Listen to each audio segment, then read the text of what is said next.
বেতন ইস্যুতে ক্লাবগুলোর কাছে পেশাদারিত্ব চান ফুটবলাররা। প্রাপ্য অর্থ নিয়মিত পরিশোধ করা উচিত বলে জানিয়েছেন তারা। বকেয়া বেতনের ইস্যুতে তারিক কাজীর সিদ্ধান্তকে ইতিবাচক হিসেবে দেখছেন জামাল ভূঁইয়া।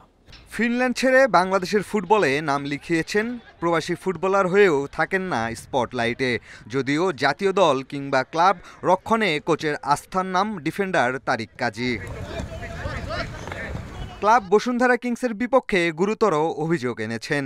গত 1 বছর নিয়মিত পারিশ্রমিক পাননি তারিক, তাই সামাজিক যোগাযোগ মাধ্যমে ঘোষণা দিয়ে কিংসের সাথে 6 বছরের সম্পর্ক ছিন্ন করেছেন।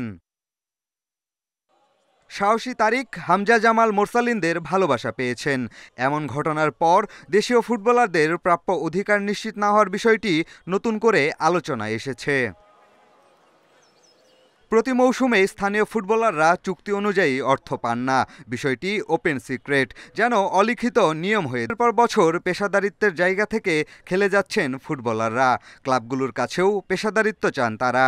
1 বছর কোনো বেতন না পাইলে কেমন লাগে, আপনিও নিজে কষ্ট লাগবে না। সো তারেকের পক্ষে আমার খুব কষ্ট লাগছে যখন আমি দেখলাম, কিন্তু আমরা যেটা ফুটবলার, আমি মনে করি আমরা সবাই তারেকের সাথে আছি। তো এই সব জিনিস আমরা বন্ধ করতে হবে, তাইলে I think it's better for everybody. এটাই আমাদের প্রফেশনাল, কারণ এটা দিয়ে আমাদের ফ্যামিলি সব কিছু আর কি দেখতে হবে।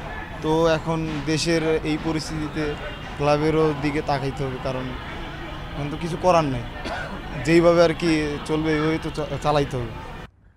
ক্লাবের আয়ের উপরই নির্ভর করে থাকেন ফুটবলাররা। নিয়মিত বেতন না হলে চাপে পড়েন তারা। পিয়াস সাহা, ইন্ডিপেন্ডেন্ট নিউজ, ঢাকা।